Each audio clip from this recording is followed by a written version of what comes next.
Hey everyone, happy Monday.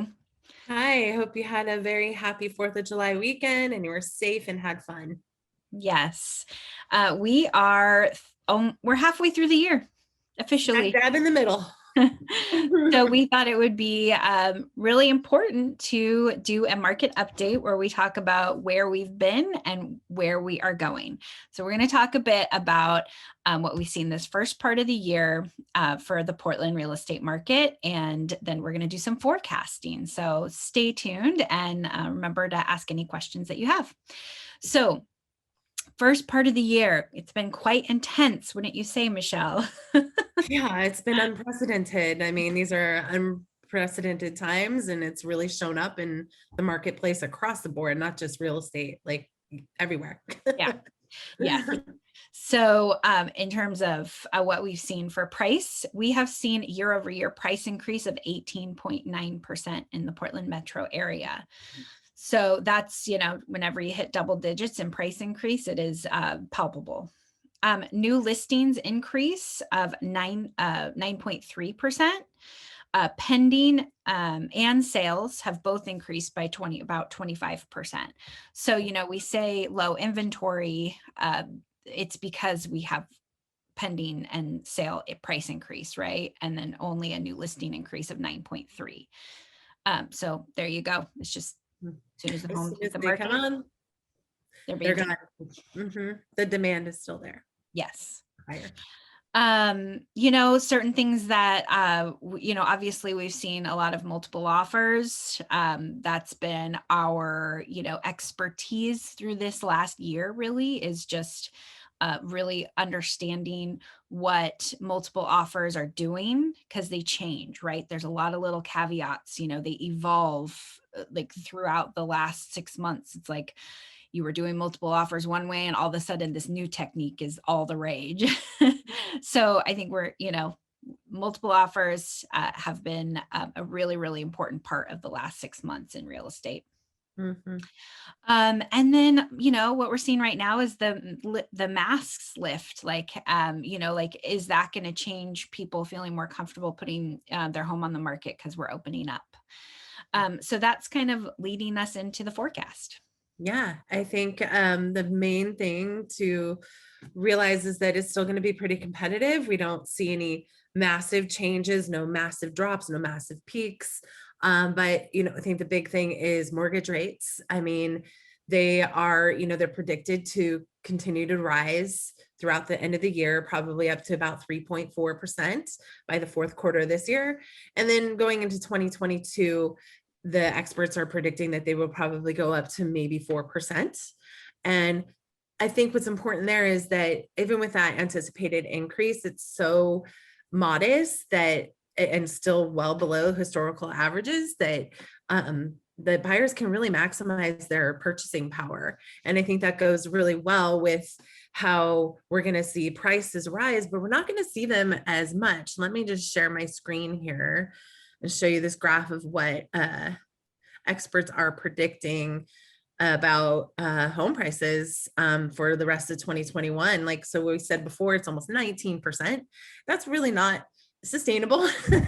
And we don't really see that continuing through the rest of the year.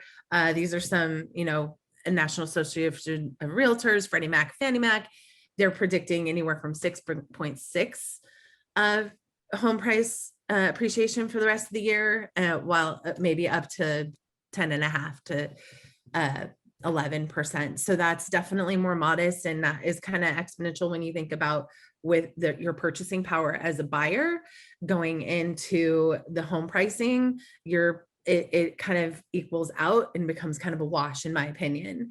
And again, like, I think that we're going to see inventory increase a little bit, and the competitiveness, like what we're already seeing is, there used to be offers on a house like up to 20 to 30 offers on one house, and now we're seeing that they're still strong, but there's more like 4 offers or 6 offers, not 20. So I think we're going to see that trend continue as well. And I think that just remaining strategic on your offers and working with an agent that's really going to like focus in on what you can do and presenting you in a really good way.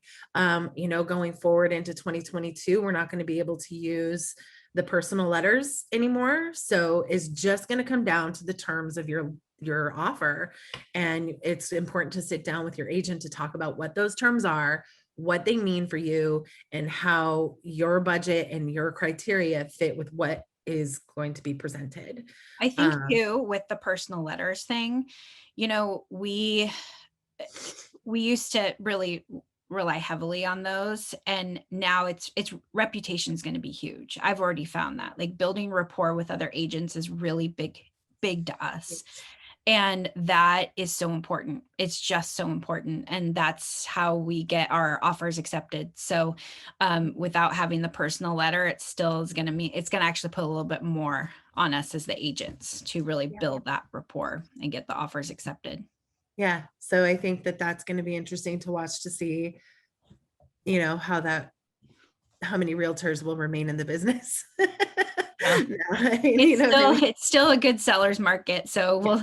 we'll have we'll have many agents coming into the market as long as it's a robust market. It's just as soon as It's going to as be a soon as robust. it shifts, they're out. You know, a lot of people are out, but Yeah. we're in it for the long haul. We got through the Great Recession, we get through anything, but Yeah. I So yeah, expect a robust market going forward for the yeah. foreseeable future.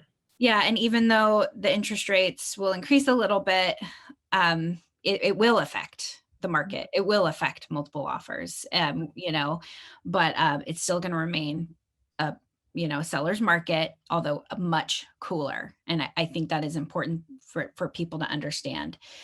Sellers in the wintertime, we're still going to get low inventory again, right? That's what we see every single year, no matter what.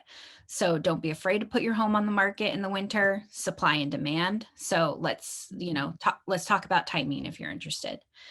Um, but yeah, so hopefully you thought that was helpful. We're looking at numbers to predict the forecast, and we will continue to be looking at it throughout the rest of the year. Yeah.